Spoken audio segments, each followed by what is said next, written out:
Welcome to DVSK lectures. In today's topic, we are going to discuss about what is the procedure to take admission in B category in private engineering colleges in both Andhra Pradesh as well as Telangana state.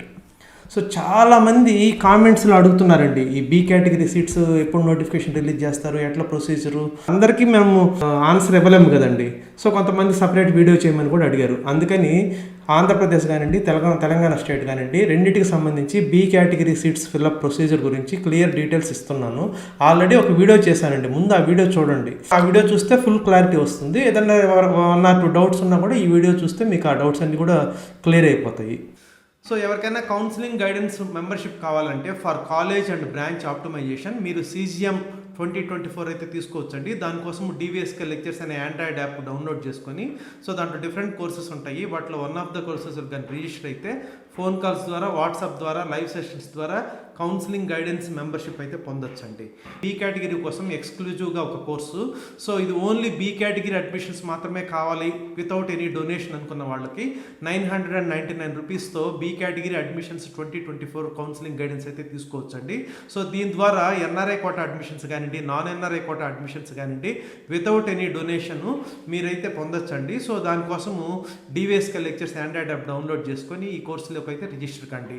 Donations ద్వారా admissions తీసుకోవాలని అనుకున్న వాళ్ళకైతే నా channel ద్వారా guidance అయితే ఉండదండి.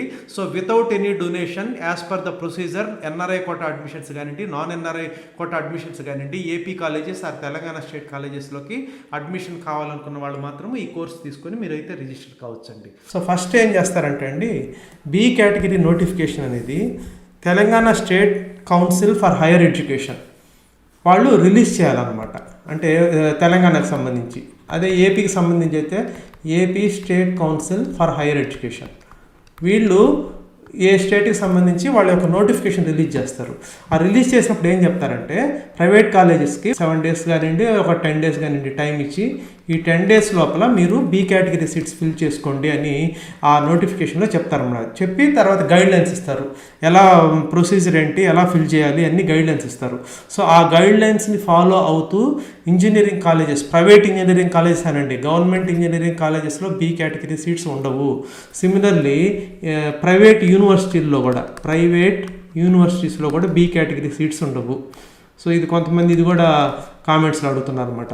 So only affiliated colleges ఏవైతే ఉన్నాయో వాటిల్లో బీ కేటగిరీ సీట్స్ ఉంటాయి. వాటికి ఒక 10 days అట్లా టైం ఇచ్చి ఆ నోటిఫికేషన్లో ఉంటుంది ఎన్ని రోజులు అనేది. సో జనరల్గా అరౌండ్ 10 days టైం ఇస్తారనమాట. కాలేజెస్ న్యూస్ పేపర్స్లో నోటిఫికేషన్ రిలీజ్ చేస్తారు. ఇది సపోజ్ మా కాలేజీకి అప్లికేషన్స్ పెట్టుకోండి, బీ కేటగిరీ సీట్స్ ఫిల్ చేస్తున్నాము, సో పలానా తేదీ లోపల మీరు అప్లై చేయాలి. తర్వాత దానికి అప్లికేషన్ ఫీ ఉంటుందండి. సో అప్లికేషన్ ఫీ ఎంత, 2000 కానివ్వండి, లేకపోతే ఎంతైతే అంత అప్లికేషన్ ఫీ ఎంత ఉంటుంది. సో జనరల్గా 2-3,000 ఉంటుందండి. లాస్ట్ టైము వాసి వాళ్ళైతే 2,000 పెట్టారు, అదే CBIT వాళ్ళైతే 3,000 పెట్టారు. సో జనరల్గా అరౌండ్ కొంతమంది 1,500 పెట్టచ్చు, అది వేరే విషయము.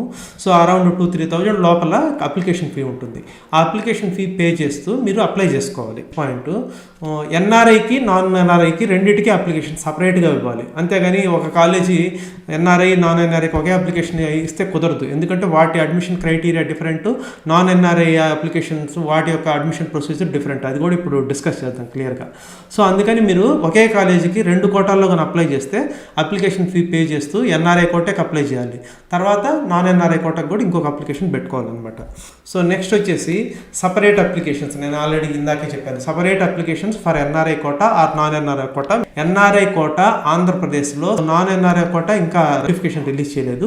So non NRI quota at to be filled in Andhra Pradesh, అది ఒకటి క్లారిటీ తెచ్చుకోండి. తర్వాత తెలంగాణ స్టేట్కి వచ్చేసరికి బోత్ NRI కానివ్వండి, నాన్ NRI కానివ్వండి ఇంతవరకు ఫిల్ కాలేదు. ఎందుకంటే నోటిఫికేషన్ రెండింటికి కూడా రిలీజ్ కాలేదు. సో జనరల్గా లాస్ట్ ఇయర్ కూడా తెలంగాణ స్టేట్లో ఏంటంటే NRI కోటాకు కానివ్వండి, నాన్ NRI కోటాకు కానివ్వండి ఒకేసారి నోటిఫికేషన్ రిలీజ్ అయ్యి ఒకేసారి ఫిల్ చేశారనమాట. సో అందుకని ఇక తెలంగాణ స్టేట్లో మొత్తము 30%. సో మొత్తం ఎన్ని ఉంటాయి, NRI కానివ్వండి, నాన్ NRI కానివ్వండి మొత్తం 30% ఉంటాయి.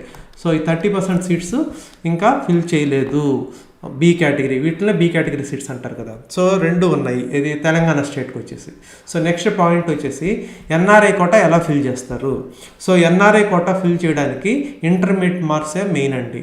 ఇంటర్మీడియట్ ద్వారా మార్క్స్ ద్వారానే ఎన్ఆర్ఐ కోటా ఫిల్ చేస్తారు. Because this quota is meant for students of NRIs వాళ్ళ పిల్లల కోసము ఉద్దేశించి పెట్టిన కోటా కాబట్టి దీనికి మీరు ఇంటర్మీడియట్ మార్క్స్ మాత్రమే చూస్తారు. ఇంకా ఎంసెట్ కానీ లేకపోతే మీకు జేఈ మెయిన్స్ కానీ ఈ ఎన్ఆర్ఐ కోటాలో పరిగణించబడదు. So next non NRI quota ఎలా ఫిల్ చేస్తారు? సో మీకు ఆల్రెడీ ఇంతకుముందు వీడియోలో కూడా చెప్పాను. నాన్ ఎన్ఆర్ఐ కోటా అనేది ఈ 3 క్రైటీరియాలు ఫాలో అవుతూ ఫిల్ చేస్తారనమాట. అంటే ఫస్ట్ ప్రియారిటీ దేనికి ఇస్తారంటే జేఈ మెయిన్స్ చూస్తారు. సో జేఈ మెయిన్స్ ర్యాంక్ని బట్టి మళ్ళీ జేఈ మెయిన్స్లో మీరు కేటగిరీ ర్యాంక్ చూడకండి. జేఈ మెయిన్స్లో చూసేది కామన్ ర్యాంక్ లిస్ట్లో ఉన్నటువంటి ర్యాంకు అంతే. అది క్వాలిఫై అయినా క్వాలిఫై కాకపోయినా కూడా ఆ ర్యాంక్ని బట్టే ఇస్తారు. నెక్స్ట్ ఎంసెట్కి వెళ్ళిపోయి ఎంసెట్ ర్యాంక్ ద్వారా ఫిల్ చేస్తారు. దాని తర్వాత ఇంటర్మీడియట్ మార్క్స్ ద్వారా ఫిల్ చేస్తారు. జనరల్ కేటగిరీలో క్వాలిఫై కాకపోయినా కూడా మీకు 2 లక్షలు ఉన్నా 3 లక్షలు ఉన్నా సిఆర్ఎల్ ర్యాంక్ అనేది వాళ్ళు జేఈ మెయిన్స్ ద్వారానే ఇచ్చుకుంటా పోతారు అనమాట. తర్వాత జేఈ మెయిన్స్ ద్వారా క్యాండిడేట్స్ కన్నా లేకపోతే అప్పుడు ఎంసెట్ ర్యాంక్కి వెళ్తారు. అర్థమవుతుందా? సో అప్పుడు ఎంసెట్ ర్యాంక్కి వెళ్ళి తర్వాత ఎంసెట్ ర్యాంక్ 1, 2, 3, 4 అట్లా ఆ ర్యాంక్స్ ప్రకారం మెరిట్ లిస్ట్ అని ప్రిపేర్ చేసి ఎంసెట్ వాళ్ళకి పక్క రోజు అట్లా కౌన్సిలింగ్ పెట్టి ఇస్తారు. లేకపోతే అప్పుడు కూడా స్టూడెంట్స్ లేకపోతే అప్పుడు మాత్రమే ఇంటర్మీడియట్ మార్క్స్కి వెళ్తారు. ఇది ప్రొసీజర్ అనమాట. First JEE mains, second EAMCET rank ద్వారా ఫిల్ చేస్తారు. అప్పటికి సీట్లు కానీ మిగిలితే అప్పుడు ఇంటర్మీడియట్ మార్క్స్ ద్వారా ఫిల్ చేస్తారు. తర్వాత నెక్స్ట్ పాయింట్ వచ్చేసి స్టూడెంట్స్ ఎవరు అప్లై చేయొచ్చు? Students from any state can apply to be category seats. మళ్ళీ కామెంట్స్లో అడగద్దు సార్ మేము అప్లై చేయొచ్చా అని. ఎవరైనా కానివ్వండి, ఏపీ అని కాదు, తెలంగాణ అని కాదు, ఇండియాలో ఏ స్టేట్ వాళ్ళైనా కానీ ఈ బి కేటగిరీ అనేది ఇది మేనేజ్మెంట్ కోటా అండి.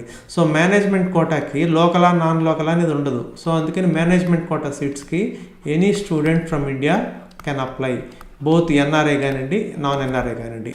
తర్వాత నెక్స్ట్ పాయింట్ వచ్చేసి ఫీ స్ట్రక్చర్ ఎలా ఉంటుంది? ఇక్కడ మాత్రం ఏపీ స్టేట్కి తెలంగాణ స్టేట్కి కొంచెం డిఫరెన్స్ ఉందండి. అది ఇప్పుడు చూడండి. సో ఏపీలో వచ్చేసి ఎన్ఆర్ఐ కోటాకి $5,000. సో డిమాండ్ బట్టి కొన్ని కాలేజీలు తక్కువ పెట్టుకోవచ్చు, కానీ ఇంతకన్నా ఎక్కువ పెట్టడానికి లేదు. అంతకన్నా చాలా కాలేజీలు ఏం చేస్తాయంటే డిమాండ్ లేక వాళ్ళు $4,000 లేకపోతే ₹1,00,000 లేకపోతే 70,000 అట్లా కూడా పెట్టేస్తారు అనమాట ఎన్ఆర్ఐ కోటా. అదే నాన్ ఎన్ఆర్ఐ కోటా అయితే ఏ కేటగిరీ ఫీ ఎంత అయితే ఉందో దాన్ని ఇంటూ 3 times. ఇది ఏపీ గురించి మాట్లాడితే ఫీ వచ్చేసి మీకు 60,000 ఉందనుకోండి, అప్పుడు ఇంటూ 3 వేస్తే 1,80,000 ఉంటుంది. So 3 times of A category fee అనేది నాన్ ఎన్ఆర్ఐ కోటాకి ఆంధ్రప్రదేశ్లో ఉంటుంది. అదనమాట. తర్వాత తెలంగాణ స్టేట్కి వస్తే ఎన్ఆర్ఐ కోటాకి సేమ్, రెండింటికి ఒకటే రూలు, $5,000 ఎన్ఆర్ఐ కోటాకి. నాన్ ఎన్ఆర్ఐ కోటాకి వచ్చేసి same as a category fee. A category అంటే ఎంసెట్ కౌన్సిలింగ్ ద్వారా ఎంతైతే ఫీజు ఉంటుందో అదే ఫీ ఉంటుందన్నమాట నాన్ ఎన్ఆర్ఐ కోటాకి. ఇది తెలంగాణ స్టేట్లో. ఎంతోమంది కామెంట్స్ పెడుతున్నారు ఎప్పుడు రిలీజ్ చేస్తారని. రిలీజ్ చేస్తే ఇమీడియట్గా నేను మన ఛానల్ ద్వారా మీకు ఇన్ఫామ్ చేస్తానండి. అయ్యేంతవరకు మీరు వేచి ఉండండి. ఈ లోపల మీరు అంతా బాగా స్టడీ చేసి ఏ కాలేజీలో చేరాలనేది అనలైజ్ చేసి పెట్టుకోండి. So I think fee structure గురించి మీకు క్లారిటీ వచ్చింది అనుకున్నాను. 2 స్టేట్స్లో NRI quota $5,000, non NRI quota మాత్రం ఏపీలో A category fee into 3 times. Telangana స్టేట్కి వచ్చేకి మీకు ఏ కేటగిరీ ఫీ ఎంతైతే ఉంటుందో, అంటే ఎంసెట్ కౌన్సిలింగ్ ద్వారా ఎంతైతే ఫీ ఉంటుందో నాన్ ఎన్ఆర్ఐ కోటా కూడా అదే ఫీ ఉంటుంది. ప్రొసీజర్ టు అప్లై, ఎట్లా అప్లై చేయాలి? తెలంగాణ స్టేట్ వచ్చేసి ఆ నోటిఫికేషన్ ఇవ్వగానే కాలేజెస్ ఆన్లైన్ కానీ ఆఫ్లైన్ కానీ, జనరల్గా ఆన్లైనే చేయాలని చెప్తారు, కానీ కొన్ని కాలేజీలు ఆన్లైన్ సరిగా ఉండదు, అందుకని ఆఫ్లైన్లో చేయమని చెప్తారు. టాప్ కాలేజెస్ అంటే ఏంటివి మనం ఆల్రెడీ డిస్కస్ చేసాం. ఇప్పుడు సిబిఐటి కానివ్వండి, వాసవి కానివ్వండి, విఎన్ఆర్ కానివ్వండి, ఇట్లాంటివన్నీ కూడా మీకు ఆన్లైన్లోనే అప్లికేషన్స్ తీసుకుంటారు. దానికి అప్లికేషన్ ఫీ ఎంత ఉంటుందో అంత పే చేసి మీరు ఎన్ఆర్ఐకి నాన్ ఎన్ఆర్ఐకి సపరేట్గా అప్లై చేయదలుచుకుంటే అప్లై చేయండి. బట్ ఏపీలో ఏంటి ప్రొసీజరు? తర్వాత ఏపీ ఎంసెట్ ద్వారా కొంతమంది ఏమడుగుతున్నారంటే ఏపీ ఎంసెట్ ద్వారా తెలంగాణ కాలేజెస్కి అప్లై చేయొచ్చా? లేదండి. ఇందాకటి ఒకటి చూపిస్తాను చూడండి. మీరు ఇక్కడ ఎంసెట్ అంటే ఇక్కడ క్లియర్గా చెప్తున్నాను చూడండి. ఎంసెట్ అంటే ఏపీ కాలేజీలు అయితే ఈఏపీ సెట్ ఆ ర్యాంక్ మాత్రమే చూస్తారు. తెలంగాణ కాలేజీలు అయితే తెలంగాణ స్టేట్ ఎంసెట్ ఆ ర్యాంక్ మాత్రమే చూస్తారు. తర్వాత నెక్స్ట్ లాస్ట్ పాయింట్, రిజర్వేషన్స్ అనేటివి ఉండవండి. లోకలా, నాన్ లోకలా, లేకపోతే ఈడబ్ల్యూఎస్ఆ, ఓసీనా అట్లాంటివి ఏ రిజర్వేషన్స్ ఉండదండి, ఎందుకంటే ఇది మేనేజ్మెంట్ కోటా కాబట్టి. I hope you have understood. చాలా ఇంపార్టెంట్ వీడియో, ఎందుకంటే చాలామంది ఇప్పుడు విగరస్గా వెయిట్ చేస్తుంది ఏంటంటే బీ కేటగిరీ నోటిఫికేషన్ కోసము. అందుకని మీ ఫ్రెండ్స్కి షేర్ చేయండి, so that it would be useful for them. I hope you have understood. Thank you.